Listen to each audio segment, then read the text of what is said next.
ये बड़ा वाज़ेह है, बड़ा क्लियर हो गया है कि वज़ीर आला जो हैं वो परवेज़ इलाही साहब हैं और इसी क्लियरिटी के साथ ही फ़ौरन ये ख़बरें हमने आपको देना शुरू कर दी थी और फिर फैसल शाकार आईजी पंजाब अब तैनात कर दिए गए हैं।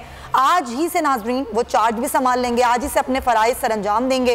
राव सरदार जो साबिक़ आईजी अब हो गए हैं, उन्होंने ये कहा कि मुझे तब्दील कर दिया जाए, मैं वज़ीर आला परवेज़ इलाही अगर हूँ तो उनके साथ जो है वो काम नहीं किया जा सकता। और उसके बाद ही सबसे पहले बोल न्यूज़ ने आपको ये खबर ब्रेक की और फिर ये खबर आई कि जी आज ही तब्दील किया जाएगा, आज ही नए आईजी आ जाएंगे। और अब फैसल शाकार और दीगर और नाम भी दिए गए थे, एडी ख्वाजा का भी नाम था, इनाम गनी का भी नाम था। अब फैसल शाकार है नए आईजी पंजाब, उनको तैनात भी कर दिया गया है। आज ही से वो अपनी जिम्मेदारियां संभाल लेंगे, आज ही वो तमाम तर फ़राइज़ अपने सर अंजाम देंगे। ये बड़ी क्लैरिटी हो गई है और कि जो सूरत हाल थी कल रात से एक दो रोज़ पहले से कि जी कौन होगा नया वज़ीर आला, तो ये तो बड़ी क्लैरिटी हो गई है क्योंकि जब सबसे पहले ब्यूरोक्रेसी जो है उधर उखाड़ पे चाड़ होती है, वहाँ पर सूरत हाल होती है। और राव सरदार का ये कहना कि मुझे तब्दील कर दिया जाए और उसके बाद नए आईजी के नामों का आना, और ये कुछ विद इन 2 आवर्स ये सारा मामला हुआ है कि 2 घंटे में ये सब कुछ चेंज हो गया। नाजरीन,